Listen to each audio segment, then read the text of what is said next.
Hi friends, ಎಲ್ರಿಗೂ ನಮಸ್ಕಾರ. ನಾನು ಇವತ್ತಿನ ದಿನ ಈ ವಿಡಿಯೋದಲ್ಲಿ ನಿಮಗೆಲ್ಲ ತಿಳಿದಂತೆ ಈ ಏಪ್ರಿಲ್ 9ರಿಂದ ಏಪ್ರಿಲ್ 23ರವರೆಗೆ ಜನ ಆಂದೋಲನ ಡ್ಯಾಶ್ಬೋರ್ಡ್ನಲ್ಲಿ ಪ್ರತಿ ಅಂಗನವಾಡಿಯಿಂದ ಆ್ಯಕ್ಟಿವಿಟೀಸ್ಗಳನ್ನು ಮಾಡಿ ಫೋಟೋವನ್ನು ಕಡ್ಡಾಯವಾಗಿ ಅಪ್ಲೋಡ್ ಮಾಡುವಂತಹ ಒಂದು ಕಾರ್ಯಕ್ರಮವನ್ನು ಈ ಪೋಷಣ ಪಕ್ವಾಡ ಕಾರ್ಯಕ್ರಮದಲ್ಲಿ ಆಯೋಜಿಸ್ಕೊಂಡಿರ್ತಾರೆ. ಇದು ಪ್ರತಿ ವರ್ಷ ನಮಗೆ ಏಪ್ರಿಲ್ ತಿಂಗಳಲ್ಲಿ ಬರುತ್ತೆ. ಸೊ ಆ ಪೋಷಣ ಪಕ್ವಾಡ ಕಾರ್ಯಕ್ರಮದ ಫೋಟೋಗಳನ್ನು ಹಾಗೆ ಥೀಮನ್ನು ಯಾವ ಥರ ನಾವು ನಮ್ಮ ಅಂಗನವಾಡಿ ಕೇಂದ್ರದಲ್ಲಿ ಮಾಡಿದಂತಹ ಕಾರ್ಯಕ್ರಮಗಳನ್ನು ಈ ಜನ್ ಆಂದೋಲನ ಡ್ಯಾಶ್ಬೋರ್ಡ್ನಲ್ಲಿ ಹೇಗೆ ಹಾಕಬೇಕು ಅಂತ ಹೇಳಿ ಇವತ್ತು ನಾನು ನಿಮಗೆ ತಿಳಿಸ್ಕೊಡ್ತೀನಿ. ಫ್ರೆಂಡ್ಸ್, ಬನ್ನಿ. ಮೊದಲು ನಿಮಗೆಲ್ಲ ನಿಮ್ಮ ವಾಟ್ಸಪ್ ಗ್ರೂಪ್ಗಳಲ್ಲಿ ಲಿಂಕ್ಗಳನ್ನು ಹಾಕಿರ್ತಾರೆ. ಜನ್ ಆಂದೋಲನ ಡ್ಯಾಶ್ಬೋರ್ಡನ್ನು ಲಿಂಕನ್ನು ಹಾಕಿರ್ತಾರೆ. ಲಿಂಕ್ ಮೇಲೆ ನಾವು ಕ್ಲಿಕ್ ಮಾಡಿದಾಗ ಈ ಜನ್ ಆಂದೋಲನ ಡ್ಯಾಶ್ಬೋರ್ಡ್ ನಮಗೆ ಇಲ್ಲಿ ಶೋ ಆಗುತ್ತೆ. ಫ್ರೆಂಡ್ಸ್ ನೋಡಿ, ಶೋ ಆಗ್ತಾಯಿದೆ, ಓಪನ್ ಆಗ್ತಾಯಿದೆ. ನಾವು ಇಲ್ಲಿ ಮೇಲೆ 3 ಡಾಟ್ ಕಾಣಿಸ್ತಾ ಇದೆಯಲ್ಲ, 3 ಲೈನ್ ಇದೆಯಲ್ಲ, ಅದರ ಮೇಲೆ ಕ್ಲಿಕ್ ಮಾಡ್ಕೊಳ್ಳೋಣ. ಅದರ ಮೇಲೆ ಕ್ಲಿಕ್ ಮಾಡಿದಾದಮೇಲೆ ನಮಗೆ ಲಾಗಿನ್ ಗ್ಯಾಲರಿ ಅಂತ 2 ಆಪ್ಷನ್ ತೋರಿಸುತ್ತೆ. ಡಾರ್ಕ್ ಬ್ಲೂವಲ್ಲಿ ಲಾಗಿನ್ ಅಂತ ಇದೆ, ಅದರ ಮೇಲೆ ನಾವು ಕ್ಲಿಕ್ ಮಾಡ್ಕೊಳ್ಳೋಣ. ಇಲ್ಲಿ ನಾವು ಯೂಸರ್ ನೇಮ್ ಮತ್ತು ಪಾಸ್ವರ್ಡನ್ನು ಕೊಟ್ಟಿರ್ತಾರೆ. ಫ್ರೆಂಡ್ಸ್, ನಮ್ಮ ತಾಲೂಕಿನ ಯೂಸರ್ ನೇಮನ್ನು ನಾವು ಹಾಕ್ಕೊಳ್ಬೇಕಾಗುತ್ತೆ. ಸೊ ಹಾಕ್ಕೊಳ್ಳುವಾಗ ರಿಮೆಂಬರ್ ಮೀ ಅಂತ ಕೊಟ್ಕೊಂಡ್ರೆ ಸೇವ್ ಆಗುತ್ತೆ. ನೀವು ಪ್ರತಿನಿತ್ಯ ಅದನ್ನು ಟೈಪ್ ಮಾಡೋ ಅವಶ್ಯಕತೆ ಇರೋದಿಲ್ಲ. ಇಲ್ಲಿ ತೋರಿಸ್ತಾ ಇದ್ದೀನಿ ನೋಡಿ, ರಿಮೆಂಬರ್ ಅಂತ ಇರುತ್ತೆ. ಅದರ ಮೇಲೆ ನಾವು ಕ್ಲಿಕ್ ಮಾಡಿಕೊಂಡು ಲಾಗಿನ್ ಅಂತ ಕೊಟ್ಕೊಳ್ಳೋಣ.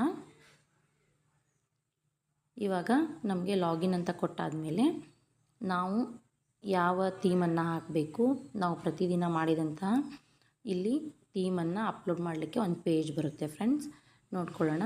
ಇಲ್ಲಿ ನೋಡಿ, ಗ್ರೂಪ್ ಅಂತ ಇರುತ್ತೆ, ಅದು ಪೋಷಣ್ ಪಕ್ವಾಡ್ ಅಂತ ಮೊದಲನೇ ಸೆಲೆಕ್ಟ್ ಆಗಿರುತ್ತೆ. ನಾವು ಆರ್ಗನೈಸರ್ ಇರುತ್ತೆ, ಅದು ಕೂಡ ತಾನೇ ತೊಗೊಂಡಿರುತ್ತೆ. ಥೀಮನ್ನು ಸೆಲೆಕ್ಟ್ ಮಾಡ್ಕೊಳ್ಳೋಣ. ನೋಡಿ, ಇಲ್ಲಿ ಇಷ್ಟು ಥೀಮ್ ಇದ್ದಾವೆ. ನೀವು ಯಾವ ಒಂದು ಕಾರ್ಯಕ್ರಮವನ್ನು ಮಾಡಿರ್ತೀರ ಅದೇ ಕಾರ್ಯಕ್ರಮದ ಥೀಮನ್ನು ನಾವು ಸೆಲೆಕ್ಟ್ ಮಾಡ್ಕೊಳ್ಳೋಣ. ನಾವು ಇವತ್ತು ಮದರ್ ಆ್ಯಂಡ್ ಚೈಲ್ಡ್ ನ್ಯೂಟ್ರಿಷನ್ ಅಂತ ಇದೆಯಲ್ಲ, ಆ ಒಂದು ಥೀಮನ್ನು ಸೆಲೆಕ್ಟ್ ಮಾಡ್ಕೊಳ್ತಾ ಇದ್ದೀನಿ. ಆಮೇಲೆ ಲೆವೆಲ್, ನಮ್ಮದು ಬ್ಲಾಕ್ ಲೆವೆಲ್ ಆಗಿದ್ದರೆ, ವಲಯ ಮಟ್ಟದಾಗಿದ್ದರೆ ವಲಯ ಮಟ್ಟದ್ದು, ಮತ್ತು ಅಂಗನವಾಡಿ ಮಟ್ಟದಲ್ಲಾಗಿದ್ದರೆ AWC ಅಂತ ಸೆಲೆಕ್ಟ್ ಮಾಡ್ಕೊಳ್ಳೋಣ. ಹಾಗೆ ನಮ್ಮ ಅಂಗನವಾಡಿ ಕೇಂದ್ರಗಳನ್ನು ನಾವು ಸೆಲೆಕ್ಟ್ ಮಾಡ್ಕೊಳ್ಬೇಕಾಗತ್ತೆ. ಇಲ್ಲಿ ನಮ್ಮ ವಲಯದಲ್ಲಿ ಎಷ್ಟು ಅಂಗನವಾಡಿಗಳಿದ್ದಾವೆ ಎಲ್ಲ ಅಂಗನವಾಡಿಗಳು ಕೂಡ ಇಲ್ಲಿ ಬಂದಿರುತ್ತೆ. ನಾನು ನಿಮಗೆ ಇಲ್ಲಿ ಒಂದು ಅಂಗನವಾಡಿಯನ್ನು ಸೆಲೆಕ್ಟ್ ಮಾಡಿಕೊಂಡು ತೋರಿಸ್ತಾ ಇದ್ದೀನಿ.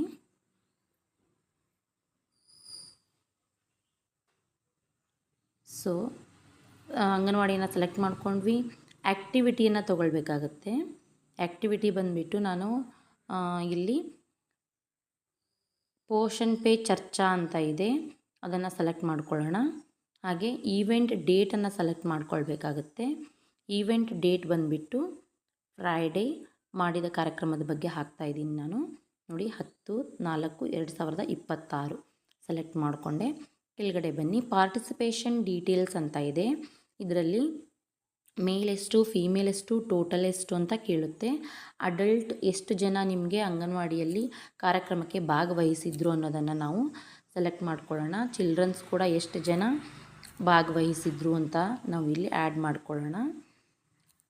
ಇಲ್ಲಿ ನಮ್ಮ ಕಾರ್ಯಕ್ರಮಕ್ಕೆ ಎಷ್ಟು ಜನ ಬಂದಿರ್ತಾರೆ ಅಷ್ಟು ಜನನ ಮಾತ್ರ ಹಾಕ್ಕೊಳ್ಬೇಕಾಗುತ್ತೆ.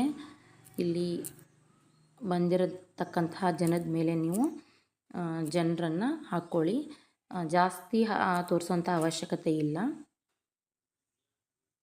ಹಾಗಾಗಿ ನಮಗೆ ಎಷ್ಟು ಜನ ಪಾರ್ಟಿಸಿಪೇಷನ್ ಮಾಡಿರ್ತಾರೆ ಅಷ್ಟೇ ನಾವು ಹಾಕ್ಕೊಳ್ಬೇಕಾಗತ್ತೆ. ಟೋಟಲ್ ಬಂದುಬಿಟ್ಟು ನಮಗೆ ಎಷ್ಟಾಗುತ್ತೆ ಅನ್ನೋದನ್ನು ನಾವು ನೋಡ್ಕೋಬೇಕಾಗುತ್ತೆ.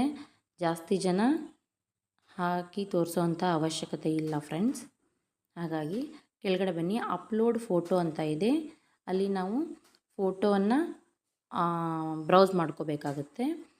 ನಾವು ಮಾಡಿದಂತಹ ಫೋಟೋವನ್ನು ಬ್ರೌಸ್ ಮಾಡ್ಕೋಬೇಕಾಗುತ್ತೆ. ಗ್ಯಾಲರಿ ಹೋಗೋಣ. ಗ್ಯಾಲರಿಯಲ್ಲಿ ನಾವು ಮಾಡಿದಂತಹ ಫೋಟೋವನ್ನು ನಾನಿಲ್ಲಿ ಅಪ್ಲೋಡ್ ಮಾಡಿದೆ. ಹಾಗೆ 2 MB ಒಳಗಡೆ ಇರೋಂಥ ಫೋಟೋವನ್ನು ನಾವು ಹಾಕ್ಕೊಳ್ಬೇಕಾಗುತ್ತೆ. ಡಿಸ್ಕ್ರಿಪ್ಷನ್ ಬಂದುಬಿಟ್ಟು ಇಲ್ಲಿ ಅಬೌಟ್ ಕಾರ್ಯಕ್ರಮದ ಬಗ್ಗೆ ನಾವು ಬರ್ಕೊಳ್ಬೇಕಾಗತ್ತೆ ಅಷ್ಟೇ. ನೀವು ಅದನ್ನು ಬರೆದ್ರೂ ಓಕೆ, ಬರದೇ ಇದ್ರೂ ಓಕೆ.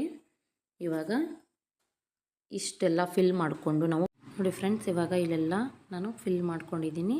ಟೋಟಲ್ 40 ಮೆಂಬರ್ಸ್ ಆಯಿತು. ಅಷ್ಟರೊಳಗಡೆನೇ ಹಾಕಬೇಕು ನಾವು, ಯಾಕಂದರೆ ಅದಕ್ಕಿಂತ ಜಾಸ್ತಿ ಜನ ಸೇರಿರೋದಿಲ್ಲ. ಸೊ ನೆಕ್ಸ್ಟ್ ನಾವಿವಾಗ ನೋಡಿ ಫಾರ್ಮ್ ಎಲ್ಲ ಫಿಲಪ್ ಮಾಡ್ಕೊಂಡಿದ್ದೀನಿ, ಪಾರ್ಟಿಸಿಪೇಷನ್ ಫಾರ್ಮನ್ನು. ಇವಾಗ ಸಬ್ಮಿಟ್ ಅಂತ ಕೊಡೋಣ. ನೋಡಿ ಸಬ್ಮಿಟ್ ಅಂತ ಕೊಟ್ಟ ತಕ್ಷಣ ಸಬ್ಮಿಟೆಡ್ ಸಕ್ಸಸ್ಫುಲಿ ಅಂತ ಬರುತ್ತೆ. ಇದೇ ಥರ ನಾವು ಒಂದು ಅಂಗನವಾಡಿ ಕೇಂದ್ರಕ್ಕೆ ಒಂದು ದಿನಕ್ಕೆ 5 ಥೀಮನ್ನು ಹಾಕಬಹುದು. ಸೊ ಎಲ್ಲರೂ ಇದೇ ಥರ ನೋಡಿ ಅಪ್ಲೋಡ್ ಮಾಡಿ. ಇನ್ನೂ ಏನಾದರೂ ಕ್ವೈರೀಸ್ ಇದ್ದರೆ ಕೇಳಿ, ಕಮೆಂಟ್ ಸೆಕ್ಷನ್ ಮೂಲಕ ನನಗೆ ಹಾಕಿ. ನಾನು ನಿಮಗೆ ಇದೇ ತರಹದ ಪೋಷಣ್ ಟ್ರ್ಯಾಕರ್ ವಿಡಿಯೋಸ್ ಆಗಲಿ ಅಥವಾ ನಮ್ಮ PMVY ಅಪ್ಲಿಕೇಶನ್ಸ್ ಆಗಲಿ ಯಾವುದಾದ್ರೂ ಆಗಲಿ, ನಿಮಗೆ ಏನಾದರೂ ಡೌಟ್ ಇದ್ದರೆ ನನಗೆ ಕಮೆಂಟ್ ಸೆಕ್ಷನ್ ಮೂಲಕ ತಿಳಿಸಿ. ನಾನು ವಿಡಿಯೋ ಮಾಡಿ ನಿಮಗೆ ಅಪ್ಲೋಡ್ ಮಾಡಲಿಕ್ಕೆ ಟ್ರೈ ಮಾಡ್ತೀನಿ. ಎಲ್ಲರಿಗೂ ಧನ್ಯವಾದ.